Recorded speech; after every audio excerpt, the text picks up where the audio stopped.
Off top, the first 6 plays of Johnny Unitas' Hall of Fame career included 2 interceptions, one returned for a touchdown, 2 fumbles, both returned for a touchdown, a 23-yard run, and an incomplete pass. Play the music. This is the Domonique Foxworth Show. What up, Charlie? I know you never heard that before. You don't know about Baltimore Colts legend Johnny Unitas. I just learned that Johnny Unitas was the Nathan Peterman of his day. He was. Also, another thing I learned, I told you I'm reading this book on and off about the history of the NFL. And Johnny Unitas, Baltimore football legend, drafted by the Steelers in the 9th round. They cut him, and supposedly the Colts coach received a letter from a fan saying, hey, this Unitas guy who plays in sandlot football games around here is pretty good. Why don't you give him a tryout? Gave him a tryout. He stunk, apparently, and then turned out to be good. Anyway, I don't know how we got down that rabbit hole. Actually, I do know how. I led us down it. Well, and who would have thought that, I don't know, 6 years later, the high top fade would be back in style. The Unitas is the most popular duo out there for quarterbacks. All right. So before the show started, I determined that there are 2 types of people in this world. People who like pimple pop videos and people who hate pimple pop videos. Which one are you, Charlie Kravitz? I could spend hours watching them. Oh. If you're listening, phone, if you're listening, give me more pimple popping videos along with chiropractic adjustments. Oh, yeah, you and me are the same. I love it. I love a good ingrown hair pull. Oh yes. Assist removal. I draw the line at boils. Boils can freak me out. Yeah, you got to work your way up to a boil. I'm down with anything slightly medical. So anyway, I have no effective transition to what I really want to talk about at the top of the show. So I'll just say transition. All right. So I was thinking a lot about Jokic in the #1 Nuggets. And as we've discussed, I'm getting informed on basketball and it feels great. It is fun. And the Nuggets are fun. Jokic got his 100th triple-double against the lowly Houston Rockets, which apparently James Harden's supposed to be coming back to them, but that's a whole nother conversation for another show at some point. But I'm watching them play, and I got to be completely honest. They're the #1 seed in the West. Their offense is incredible. Defense, not so much. They should be NBA Finals favorites, and I should view them as such, but I don't. And it's, if I'm being completely honest, it's partially about the prestige of the franchise. I think I'm trying to be honest about what happens, because I think what happens, I remember reading this book a long time ago about, I think it's Righteous Mind. It's one of my favorite books. Jonathan Haidt, sociologist, wrote it, and it's really good book. And it talks about how a lot of the opinions that we have, we just have them emotionally, and then we create like post hoc justifications for them afterwards, and then we pretend like that was the logical path that we took to get to our opinion. But I got to be honest, I can build a logical path for why I don't think the Nuggets will win the championship, but being completely honest, it's just my reaction. When I look at the Nuggets, I don't see a championship team. And I know why. It's because I've come to understand a few like certainties about modern basketball. And you know how I feel about absolutes. So of course, these are not absolutes, but there's a few things that is you need a dominant wing to win an NBA championship.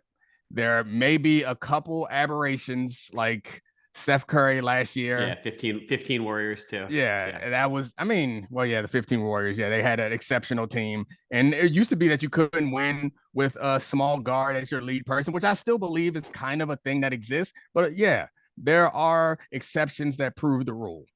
But that's what I'm honestly seeing is as effective as Jokic is. And I know the offense runs through him. So when you say he's not a ball handler, that's not completely fair. Yeah, I know the offense runs through him on the elbow and through the post. And sometimes I watched a couple of their games recently, and he brings the ball up the court occasionally. It just gets into the offense at the top, which is weird and wild, but I get it. But I noticed that right now, the betting odds favorite to come out the West is the Suns. KD hasn't even played yet. By the time you listen to this, he already played. I'm going to be watching that right along with you guys. But I think that fans and odds makers are all like me, and they look at Jokic and say, "You're great, but your big three doesn't have a dominant two-way wing." Michael Porter Jr. is incredible, and because of his back issues, he slid to 14. Like, he's an incredible offensive player, but he is Great not shooter. he's not at that level. And Jamal Murray qualifies as a small guard, and he's also been playing really well. But that's honestly what it comes down to me. And I, I don't know. I'd like to hear your reaction while I look through a list of NBA Finals champs and see if I can find any other exceptions to my rule. You know what? You actually led me to a think piece. Nikola Jokic is the new Steph Curry. And the reason I say that is it took us a while. Curry won his first MVP in 15, and it took us a while to be like, wow, this guy is maybe the best player in the NBA, whatever you want to say about 16 LeBron taking it from him in the finals. So you know what I mean by the concept of Curry being one of the best players of all time, best player in the NBA. Mm-hmm. But it took us a long time because we're like, that's not what it's supposed to look like. You're not supposed to be 6'1" shooting from somewhere. That doesn't work in the playoffs. Jokic is kind of doing the same thing. We're pointing at him and being like, that hasn't worked since Bill Walton won a title with the Blazers in 1976. Like, a point center who's not a defensive vortex, who's not a two-way player. Like, okay, Shaq was an average defender. Shaq was the most devastating offensive force maybe in the history of the NBA. Yeah. That's the last time. Both of his championship runs were with dominant wings, though. Right. And but you look at every other center-led team, Duncan Robinson, both all-time defenders. Yeah. Defensive Player of the Year award should be named after Tim Duncan. That's for another discussion. Hakeem Olajuwon, championship runs. Yeah, he was an incredible all-time defender. Kareem was the best defender in the NBA for a significant period of time. Bill Russell, obviously, best defensive player in the NBA. Maybe the best defensive player ever in the NBA. But so I think seeing Jokic do something completely different, scoring on 18-footers, shooting 70% in the paint, but none of them being dunks, being the best passer without him moving we've ever seen. It looks so weird because he orchestrates a movement offense. Like when they played the Clippers and Kawhi was fucking balling. Like one of the three best players in the West, along with Durant and Jokic, was balling. And Jokic led a symphony to win in overtime against that ISO heavy team. It's like, I don't even know what to make of this because we've never seen it before. And I think so. I'm with you. I like where your think piece is headed because the final conclusion is don't try to imitate it because you'll fall short. Is what the conclusion of the Steph Curry think piece would be. And obviously the same thing is true of Jokic because you're not going to find that player. But the difference in the championship team is I think the West is weak. And I don't think that this team can win a championship because all those teams that we talked about and the Curry team that we talked about, they were incredible at defense. They are not incredible at defense in large part because their big pivotal player is not a dominant two-way wing. And I think that, or they don't have somebody that can be the focal point of a defense. And like Klay Thompson. I kind of like their defensive pieces. Like KCP is a good defender, good shooter. Aaron Gordon's a really good defender. Mm-hmm. And Murray gets a lot of shit for it, but for not being the same player he was before. He's an awesome defensive player. Porter Jr. is the big hole on the defense. He's the worst defensive player on the team. The most well-equipped to be great on defense, which blows my mind. But yeah, I mean, I understand that NBA defense is a lot more complicated than just like being long and athletic. And having but I feel like dudes at single positions. Yeah. I think the hard things he has is like he's physically suited to guard anybody. Like maybe not the quickest point guards in the league, but I think he has the physical tools to do that. I mean, if you lined up the Nuggets and you had someone who has never watched NBA basketball or this team, ask them who the best offensive and defensive player on the team would be, every single person would point at 6'10" alien Michael Porter Jr. And not a single one of them would point at doughy, scabby armed Jokic. Yeah. And another thing about the Golden State Warriors comp and the Steph Curry comp is this was not a high drafted or a highly touted team. Like Jokic, as everybody knows, a second round pick, 41st drafted overall. During a Taco Bell commercial. And Michael Porter slid in the draft because of injury concerns to 14. And Jamal Murray is 7. He's the highest drafted player they have. And normally you're not looking at the 7th spot as a guy to build around. Certainly not looking at the 41 spot. But what they've done out there is really impressive. So I guess what I want to get out of this conversation for you is, where should I go? Should I stake out this ground of hot take that they won't win the title because that's what my heart tells me? Or should I go ahead and get on board? And I guess, how do most other people feel about this? Because I don't feel this big interest in, I guess we left Giannis out of this conversation, but I consider Giannis a wing, kind of. Like, I know he's a big man, but like, he is kind of a dominant two-way wing. When they need a bucket, they give him the ball on the wing and let him go to work. To your point, you want to hear a Giannis stat? And by the way, like, I think it's clear Jokic and Giannis, the two best players in the world. That's not like a disrespect to Embiid, who's incredible also, but there's just like, there's levels to this shit, and they reached a level slightly higher. Giannis is averaging like 33, 12, and 5, numbers that haven't happened since Wilt. Yeah. Opponents are also shooting 41% against him, with him as the primary defender, which is the lowest marker in the entire NBA. So you want to say dominant two-way wing? People can't score when Giannis guards them. So here's the take that I want to get on. So I think everyone, if Jokic wins the title, that's when people are going to be like, okay, undeniable, he's the guy. He's got to do it in the playoffs in a winning sense. I think that we're at the point where this dude, by advanced metrics, has had like 3 of the top 20 seasons of all time. I think that we put out the landscape. Title doesn't matter. We shouldn't be obsessed with ring cultures with him. We need to appreciate the fact that he's this good regardless. And he's not stat padding, despite that being a stupid debate that's on the internet. Yeah, the stat padding, it's not a debate. It's not a conversation. Like, I think that it's obvious that players are aware of the numbers. But when you make an accusation like stat padding, the assumption is that they are concerned about their numbers at the expense of everything else. That's not what you see from Jokic. So I don't think we have to get that up. Oh, go ahead. Do you think, to win the title, he's probably going to have to beat Kawhi, Kevin Durant, and either Tatum or Giannis? 1, do you think that's possible? And 2, what's the perception of Nikola Jokic if that Nuggets team does it? Because for that to happen also, you got to forget the last time this Nuggets team was sick, Jamal Murray was dropping 50 pieces in the NBA playoffs, like routinely. Yeah.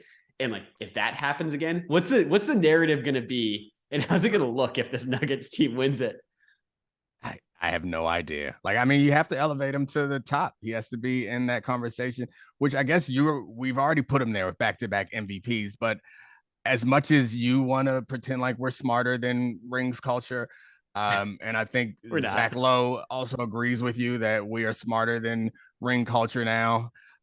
I think that we are intellectually, but back to the emotional thing that I was saying earlier, is like, we respond emotionally. And while on a talent level and a regular season production level, he is on par with Giannis.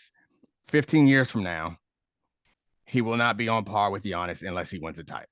And no matter what you say about all these, us being more mature and understanding all this stuff, it doesn't matter. He won't be. They're going to go down to like big playoff performances, big time playoff games. And Giannis had a hyperextended knee and then came back and put up numbers.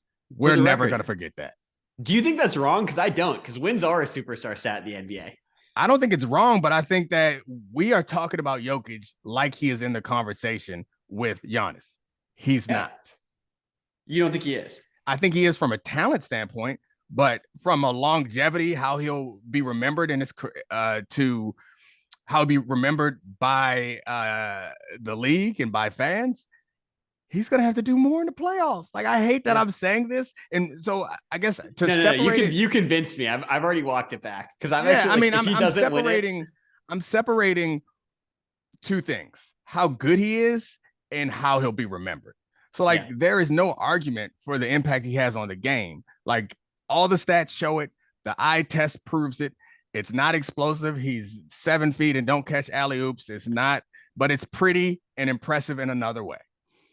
And he's just as impactful or just as important to his team as just about anybody else in the league. However, if he does not win a championship, that will be a hole in his resume that will drag him. That'll be a gap between him and Giannis that will only widen with time. And that's all I'm saying, is while right now we agree that if they redrafted the league, he'd be one of the top players drafted. Yeah. When we look back on the history of the league, if he doesn't have a title, we're going to remember Giannis as this incredible highlight factory who won, and remember Jokic as a really great player. I don't have to point to all the examples in the past. I think I'm right. You know what? I actually I came in wanting to be disagreeable about this. I completely agree. I actually think when you're this good, rings culture should matter a little bit. Not that you have to win 6, that's a ridiculous standard. But winning 1 when you're that good, that should matter because that's actually showing up. That changed. We crapped on Giannis for his style of game not working in the playoffs before he actually won.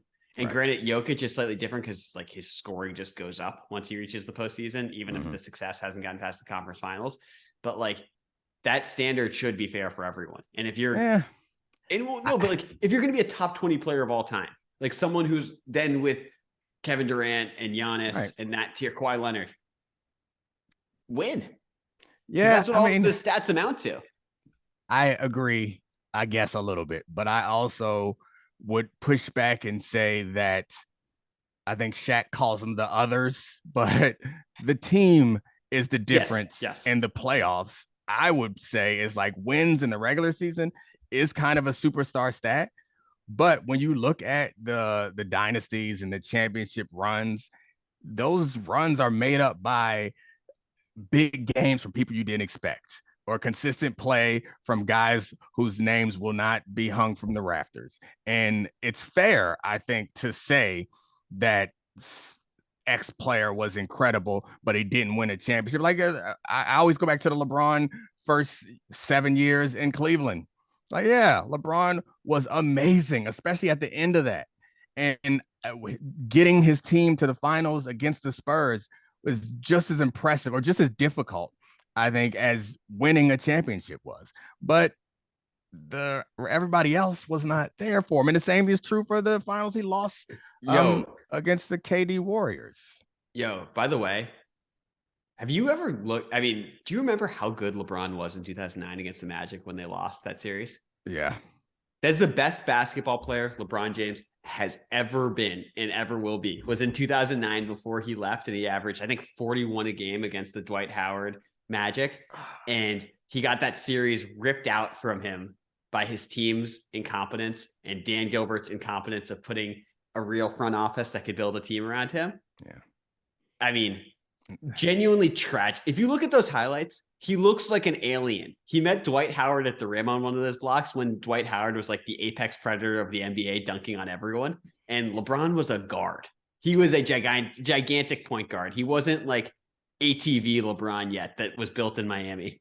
Yeah, and I guess that's my point, is it's not an individual sport. And I do think that actually regular season, you can jump on the back of a great player more easily. Yeah. In the playoffs. And that's why it's kind of unfair to do rings. I get it. A great player has more impact in the NBA than probably any other team sport. So it's okay to put more pressure on them to get to a certain point.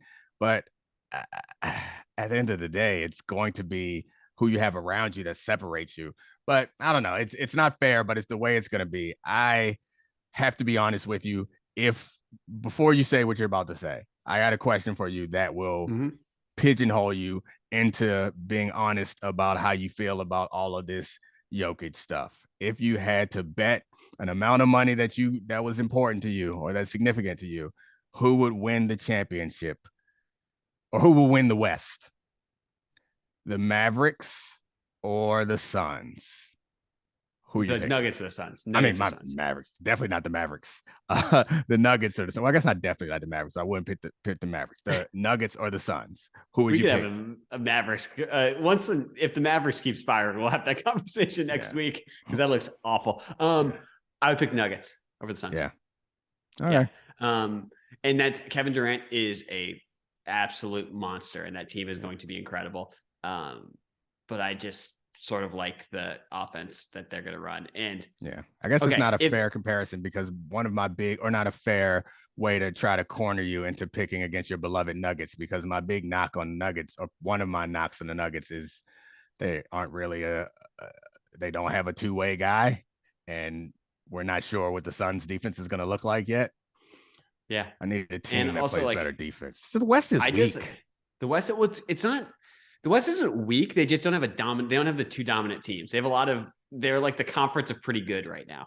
Yeah, that's Yeah. you know what that means? Weak. Weak. Yeah. Well, also, by the way, the Suns could make me look, by the time this airs, I could look like an idiot because there could be this Suns offense playing tonight that has Chris Paul, Durant, and Booker running never-ending pick and rolls, and Ayton only being a roller and rolling into 28 points a game instead of demanding post touches. And I'll wake up tomorrow and be like, Christina, please edit this out of the podcast. You take it down and put it back up. So if that's the case, I apologize for everything that I said. But like at some point, like the beautiful basketball that worked with the Warriors and is seemingly working with the Nuggets offense right now, I want to believe that that is real. Yeah. And then they'll lose to the Celtics in the finals. I want to believe it too, but I just can't get over like the history of NBA basketball, like those kind of not certainties, but almost certainties about championship level teams. Yeah. Yeah. Go ahead. Tangent off of this. Okay. Do you think it's right that we're gatekeeping the 3 straight MVPs?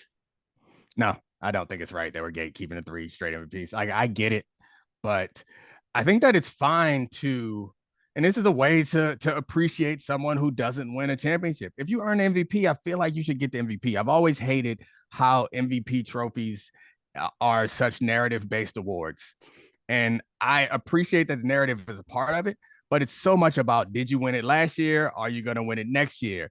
Did we expect this from you? Like there's so many other factors that go into it other than like who's the best in the NBA. And we've always talked about how they just couldn't keep giving it to Jordan. Why the hell not? If he was still the most valuable, keep giving it to him. You can't keep giving it to LeBron. But I think the LeBron one is probably a little fairer. I don't think he deserved it. He might have been the best player in the NBA those years, but I'm not sure they deserved it all the years that people think he deserves it.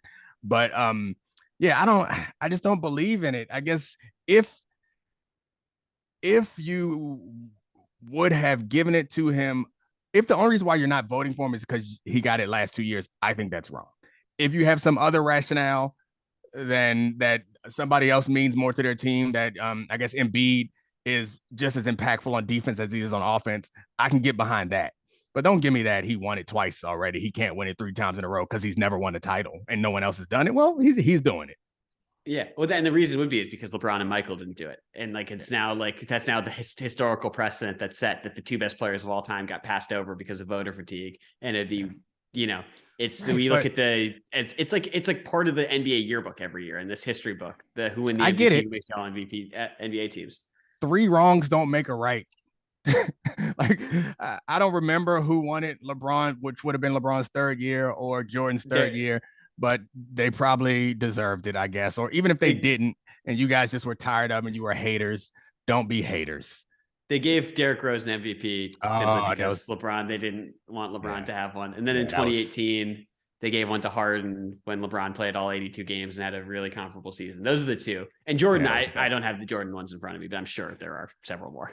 Those were bad ones, yeah. So I mean, look back at yourself and be embarrassed. Like I feel like a lot of MVP voters are now ashamed of the triple-double Westbrook MVP that they gave out. You should be ashamed of stealing MVPs from LeBron, and don't take it out on Jokic because you were a jackass back then. Jokic, I'm not putting any money on it. I love Denver. I was drafted by the Broncos. I love that city. I'd love to see them have success, but I wouldn't bet any money on them winning a championship.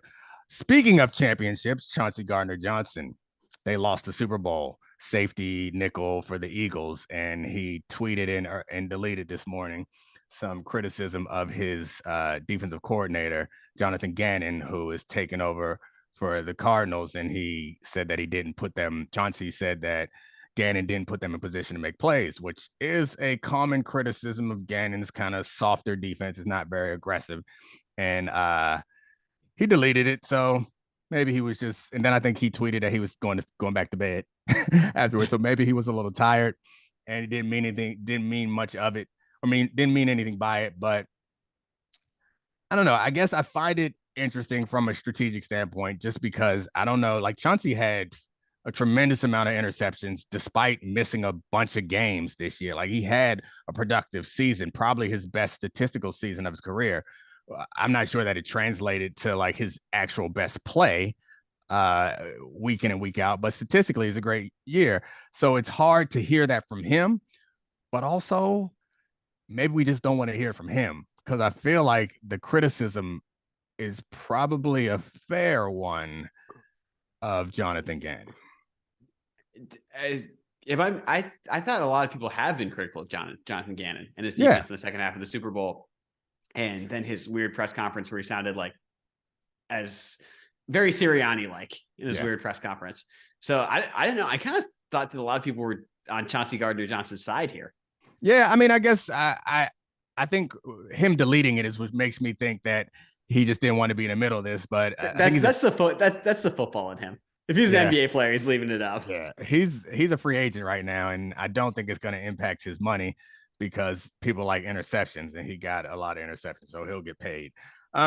I think to push back to defend Jonathan Gannon a little bit is it's kind of how modern defense is played when you have the difference. I guess the fair criticism of him is you're not going to change anything. Like you don't have a changeup, you don't have a curveball.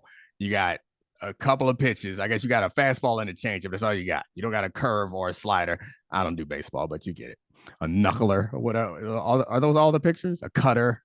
What else we got? Throw a slurve in there. A slider curve? An eephus pitch. Who knows? Get wild with it. Oh, the Necro brothers. They're knuckleballers. All right. So, I mean, I get it. When you have a dominant defensive line like that, you don't want to give a big plays. And I'm one who preaches this all the time is the most important thing is to eliminate the big plays. And that's how Jonathan Gannon defense is structured.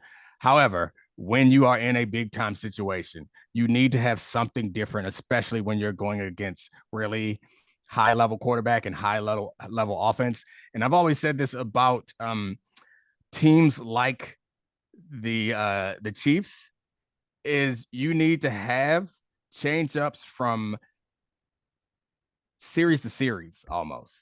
And we saw that once the Chiefs figured out how to hurt the Eagles, they went back to it over and over and over again. And they had success on that same damn play 3 times. That's what I was about to say. It cost them the game. Like, if you're watching that game as a fan, like I was, it was incredibly obvious that the Eagles had better players on their defense than the Chiefs had on their offense outside of Patrick Mahomes, but they were losing the battle of scheme. And like, so when that gets brought up, weird timing, but totally correct. Yeah, I would agree. All right. All right. Well, the news that is not news that never stops is the Aaron Rodgers saga. He does not have any further insight, which he said on the Aubrey Marcus podcast, which is not a sports podcast. This is the description of it. The Aubrey Marcus podcast is a destination for honest and vulnerable conversations about the deeper questions in life. The show blends humor with gravity and levity with depth as we explore mindset, psychedelics, holistic health, spiritual entrepreneurship, and relationships. Aubrey Marcus is the founder of the global blah, blah, blah, blah, blah. All right. So Aaron Rodgers went into the woods for 2, maybe 4 days. and he came out with no new decision, but it does feel like the news around the Packers facility, it feels like they're done with him. I think he's gone.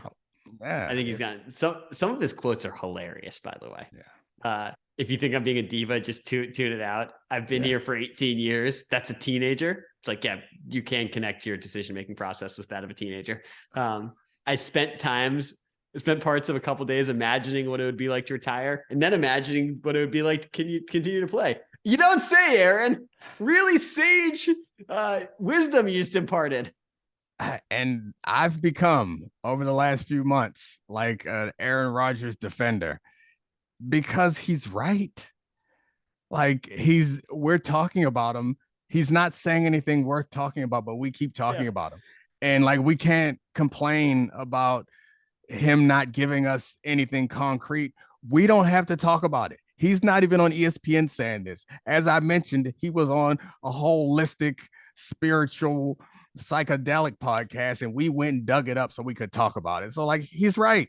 He doesn't have to share all this stuff, but we don't have to listen if it's not interesting. And it's certainly not interesting. What is interesting though, is the growing like mumbling out of Green Bay that they're sick of his. foolishness, and he's going to end up somewhere else. And that somewhere else feels very much like it's going to be the Jets. And that's worth talking about, because I'm willing to chalk up last year's shortcomings to a bad thumb and a fluke for Aaron Rodgers. I think Aaron Rodgers on the Jets is a different situation.